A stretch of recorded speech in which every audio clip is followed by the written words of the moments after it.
Assalamualaikum warahmatullahi wabarakatuh. Perkenalkan, nama saya Intan Permatasari dengan NPM 1012018 dari kelas C4 Manajemen. Tujuan dibuatnya video ini untuk memenuhi salah satu tugas evaluasi tengah semester dalam mata kuliah Ekspor dan Impor. Supaya tidak berlama-lama lagi, yuk kita lihat video liputan ini. Selamat menyaksikan.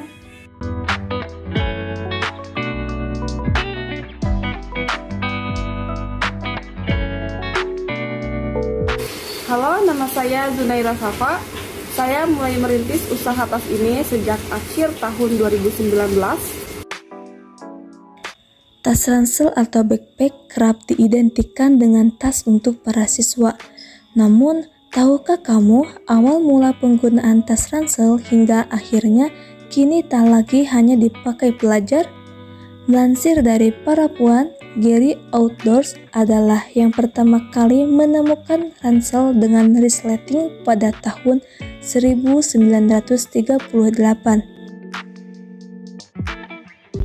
Awal mula penggunaan tas punggung digunakan untuk hiking, berkemah, ataupun rekreasi pegunungan.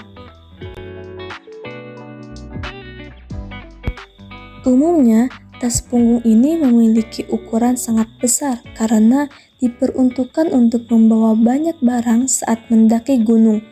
Waktu berselang, Gary pun mengklaim melakukan berbagai inovasi dan menjadi orang pertama yang juga menciptakan ransel nilon modern pada tahun 1967.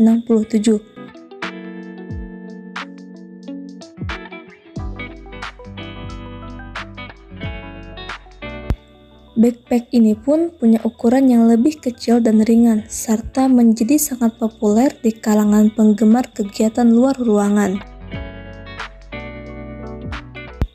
Hal ini dilakukan JanSport pada era 60-70-an karena pada saat itu para pelajar masih membawa buku sekolah mereka hanya dengan tali kulit atau diikat dengan ikat pinggang.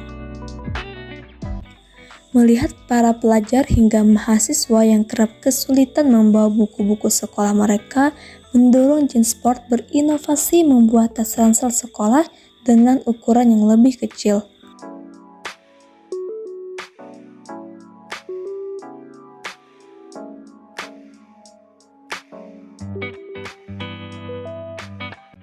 Untuk nama perusahaan ini yaitu CV Sumber Jaya. Untuk lokasinya beralamat di Jalan Binong, Bandung. Modal awal yang digunakan secara keseluruhan sekitar 50 juta rupiah. Untuk jumlah karyawan yang bekerja di CV ini berjumlahkan 12 orang. Untuk jumlah produksi yang berhasil dibuat, biasanya kami berhasil memproduksi tas ini sekitar 800 sampai 1200 piece dalam seminggu. Itu pun tergantung dari tingkat kesulitan tas yang dibuat.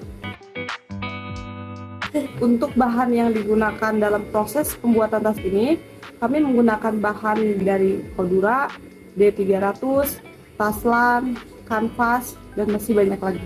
Bahan-bahan tas tersebut merupakan bahan-bahan yang berkualitas.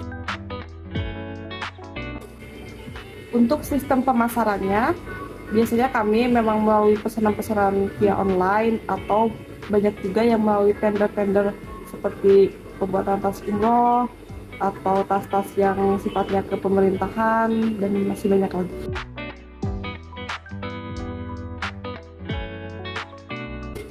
Untuk merek tas ini sih biasanya kami tergantung dari pesanan, jadi nggak tentu saya beri nama merek apa gitu, jadi sesuai pesanan orang lain mau merek apa kita buatkan. Untuk kesulitan mungkin kebanyakan sih dari segi waktu ya, karena terkadang suka mendapatkan pesanan dengan model yang agak rumit tapi ingin selesai dengan waktu yang cepat gitu, jadi mungkin itu kesulitan yang paling dominan.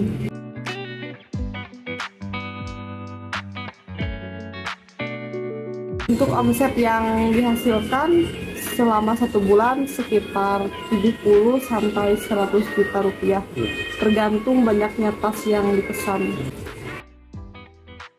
Untuk proses pembuatan tas ini, ya biasanya kita langsung beli bahannya dulu, kita pilih bahan yang berkualitas, kemudian kita masuk ke pola bagian pemotongan dan menyiapkan peralatan-peralatan seperti resleting, aksesoris, cap, dan sebagainya. Lalu masuk ke proses penjahitan. Setelah selesai proses penjahitan, kita langsung QC dan langsung mulai packing. Untuk cara memproduksi tas ini agar menghasilkan tas yang bagus, yang berkualitas, saya setiap kali selalu kontrol gitu. Saya selalu melihat, terus saya juga sering melakukan QC agar tas yang dibuat itu terjamin kualitasnya, terjamin kerapihannya. Jadi tidak sembarangan selesai langsung kirim, tidak, tapi tetap dalam peninjauan pemantauan saya pribadi secara langsung, karena saya ingin menghasilkan produk kualitas yang baik dan bagus. Untuk sumber daya utama dalam produksi tas ini yaitu keterampilan si penjahit, karena kalau misalnya karyawan kita tidak lihai dalam menjahit, ya otomatis tas yang akan dibuat itu tidak sesuai yang diharapkan atau tidak memuaskan gitu. Jadi sebisa mungkin kita selalu mengutamakan karyawan-karyawan yang memang betul-betul dia mampu bisa dalam menjahit tas ini gitu.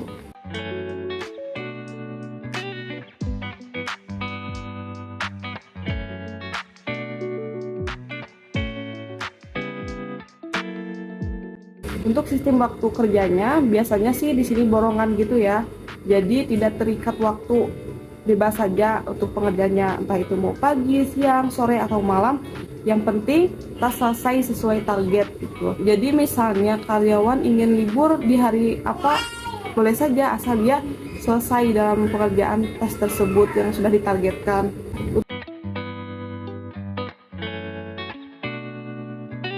Untuk karyawan di sini berasal dari berbagai daerah. Jadi tidak hanya di dalam kota saja gitu. Ada yang dari luar kota Bandung, ada yang dari Garut, dari Sumedang, Cianjur, Karawang,